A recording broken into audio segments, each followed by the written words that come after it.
नमस्ते दोस्तों, फिर से स्वागत है आपका इस चैनल पर। जैसा कि क्लास लेने में थोड़ा देरी हो जा रही है, इसके लिए हम क्षमा चाहते हैं। आज हम आपको व्यंजन संध बताएंगे। क्या बताएंगे? व्यंजन संध। आपका जो है स्वर संध समाप्त हो गया है, तो आज हम आपको व्यंजन संध के बारे में बताएंगे। जैसे व्यंजन संध किसे कहते हैं भैया?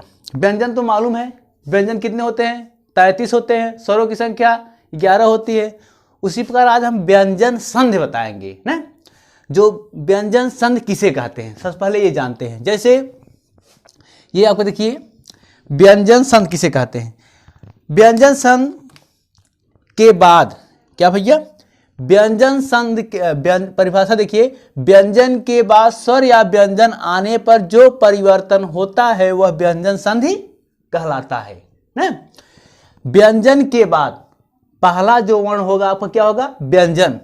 और दूसरा जो वर्ण होगा, मतलब प्रथम शब्द के अंतिम वर्ण, द्वितीय शब्द का पहला वर्ण। पहले ये जानिए, प्रथम शब्द का पहला वर्ण क्या होना चाहिए? व्यंजन वर्ण। कोई भी ये क ख ग घ अंग च छ ज झ ञ ट ठ ड ढ, ये सब आपके 33 व्यंजन होते हैं। इन 33 व्यंजन में कोई वर्ण पहला हो ना। इसके बाद जो दूसरा शब्द बनेगा उसका पहला वर्ण जो होगा वो व्यंजन हो या तो स्वर हो। इसके बाद जो उसमें परिवर्तन होता है उसे हम क्या कहेंगे? व्यंजन संधि कहेंगे। जैसे उदाहरण तौर पर देखिए, जैसे हम बता रहे हैं उदाहरण पर, जैसे आप देखिए ये है आपका, जैसे वाग नहीं, वाग धनी नहीं, चलिए दूसरा बता रहे हैं। अजंत, जैसे अजंत ना, ये क्या है? अजंत।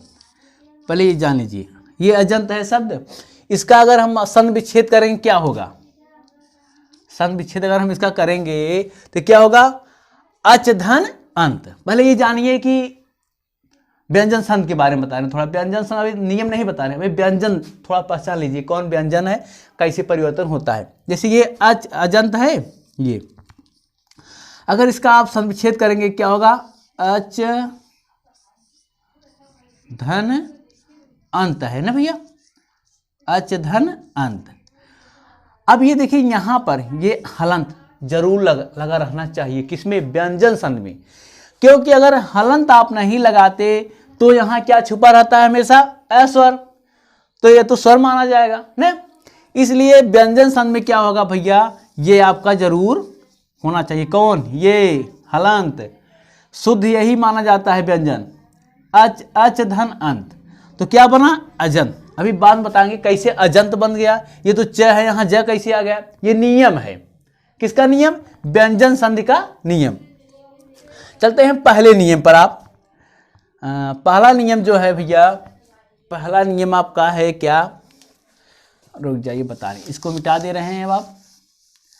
जैसे पहला नियम है, ये ध्यान दीजिएगा, अगर व्यंजन के बाद स्वर या व्यंजन आए, जो परिवर्तन होगा वह क्या होगा? व्यंजन संधि। अब वो परिवर्तन कैसे होगा? जैसे पहला नियम देखिए, इसके कई नियम हैं व्यंजन के। पहले हम पहले नियम बता रहे हैं। जैसे पहला नियम क्या है? नियम नंबर 1। नियम नंबर 1। नियम नंबर 1। पहला नियम देखिए, इसमें एक एक नियम हम बताते चलेंगे, आप समझ जाइए। इस बार उदाहरण हम लिखवाते रहेंगे ना। तो पहला नियम क्या कहता है भैया आपका व्यंजन संध में? वर्ग के पहले वर्ण ना। देखिए पहला नियम जो है आपका, वर्ग के पहले वर्ण, वर्ग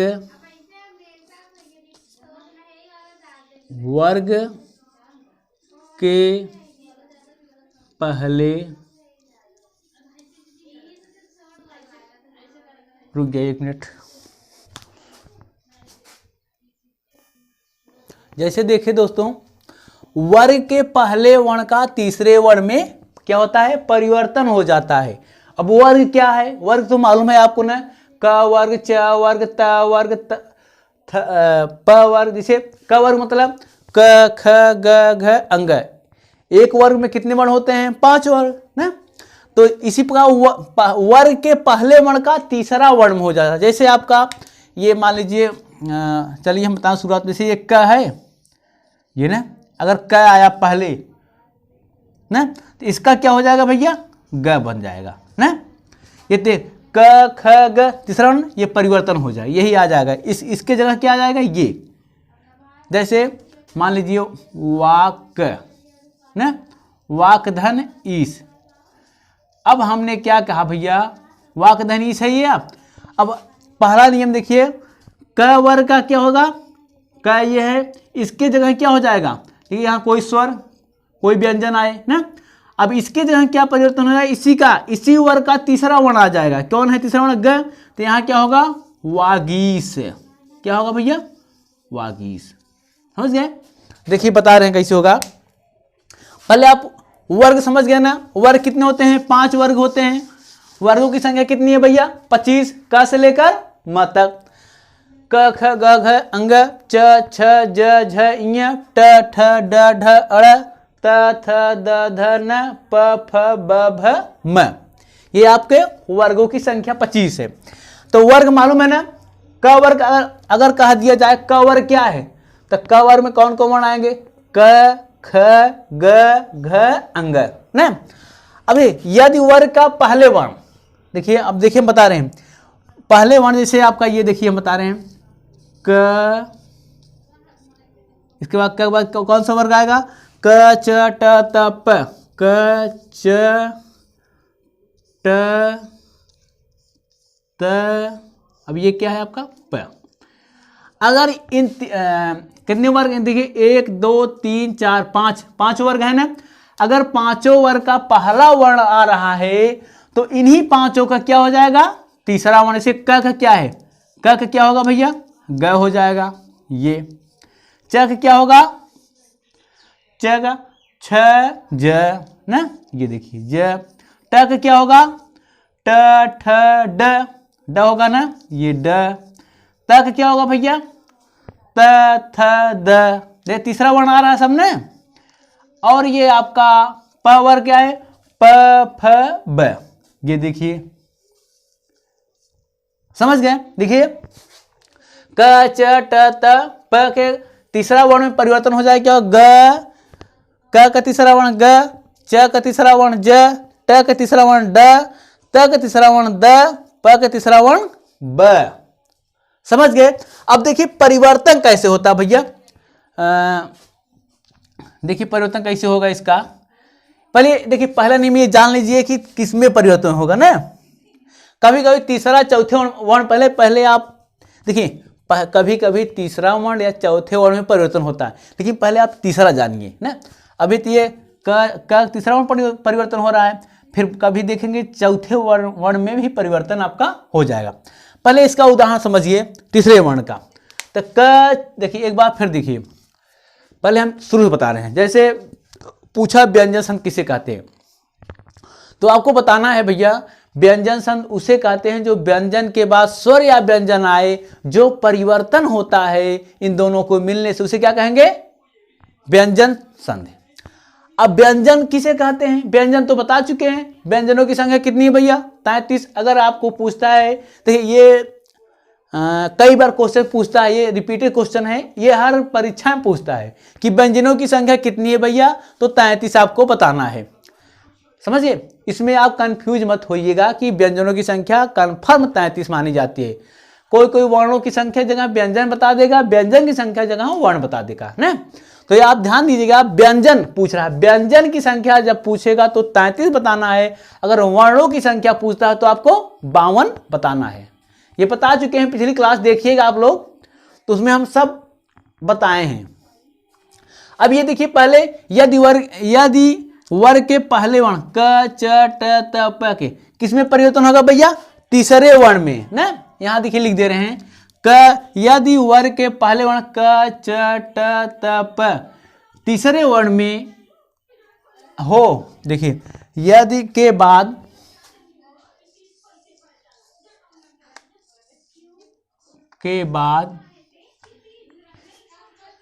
यदि वर्ग के पहले वर्ण क च ट त प के बाद ना,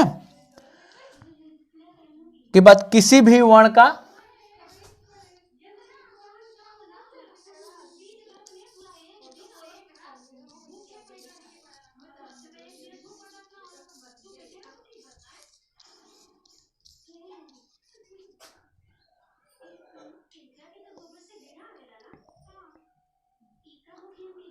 किसी भी वर्ण का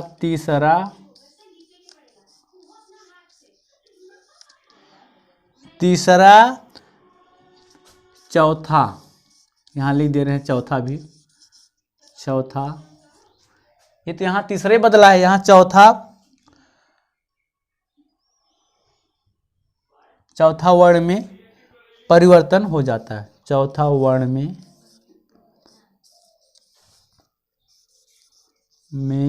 परिवर्तन हो जाता है, परिवर्तन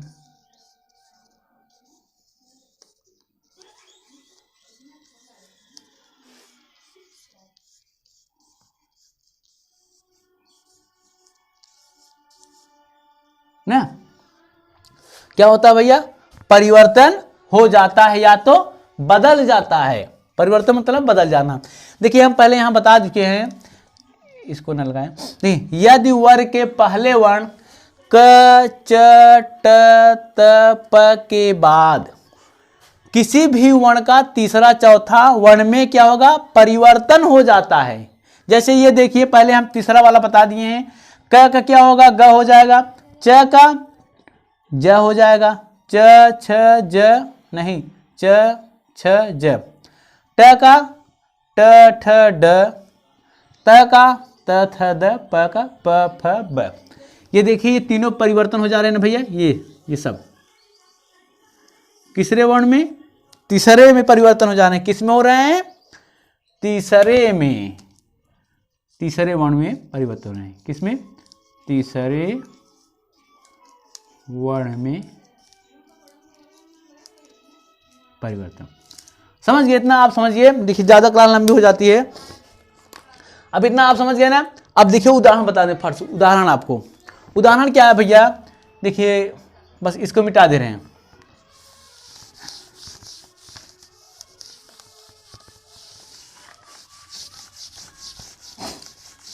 जैसे उदाहरण तौर देखिए, आज हम एक नियम बता दें, क्लास ज़्यादा लंबी हो जाती है।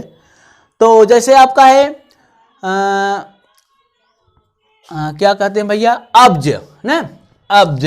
पहले आप तीसरा नियम देखिए, जैसे आपका है अब्ज, ये अब्ज, अगर इसका संविच्छेद करेंगे क्या होगा बताइए, क्या होगा, अपधन ज होगा, अपधन ज। अब देखिए हमने व्यंजन संधि में पहला नियम क्या बताए थे कि पहले वर्ण का इसका क्या हो जाएगा, तीसरे में परिवर्तन हो जाएगा। तीसरे में क्या परिवर्तन होगा, ये अप है, इसका हो जाए क्या, ब। समझ गए, जब ब हो जाएगा तो हम इसका यहां लिख, क्या होगा भैया, इसका मिलने से अब्ज। ये समझ गए, ये कौन संधि हुई, ये है आपका व्यंजन संधि हुआ। तीसरा दूसरा उदाहरण देखिए, जैसे आपका है उद्गार, क्या, उद्गार। उद्गार अगर आप लिखेंगे क्या होगा, उद्गार,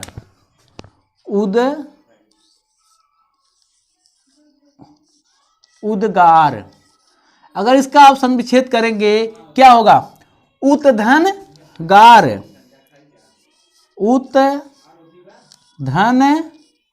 गार। अब ये देखिए हमने बताया था ना कि पहले वर्ण के क्या होगा, तीसरे में परिवर्तन हो जाएगा। तो यहां देखिए त है, ये त का क्या होगा भैया, द हो जाएगा। ये देखिए यहां पर परिवर्तन हो गया, तो क्या बनेगा, उद्गार, उद्गार ना। कौन संधि हुआ, ये व्यंजन संधि हुआ। समझ गए। अब देखिए एक दूसरा नियम, दूसरा नियम आपका क्या कहता है, जैसे आपका एक है जगत धन जगदीश, क्या भैया, जगदीश, जगदीश। अब इसका अगर आप संविच्छेद करेंगे क्या होगा, जगदीश का, तो जगत धन ईश, जगत, यहां हलन जरूर लगाइएगा, जगत धन ईश। अब इसका परिवर्तन करिए, देखिए हम बताते पहले शब्द का अंतिम वर्ण और दूसरे शब्द का पहले वर्ण देखना है आपको।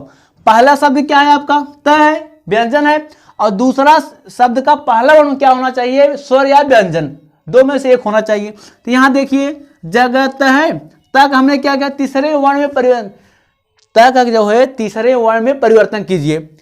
त वर्ग है, त थ द आ रहा है ना, तो यहाँ पर द लिखिए।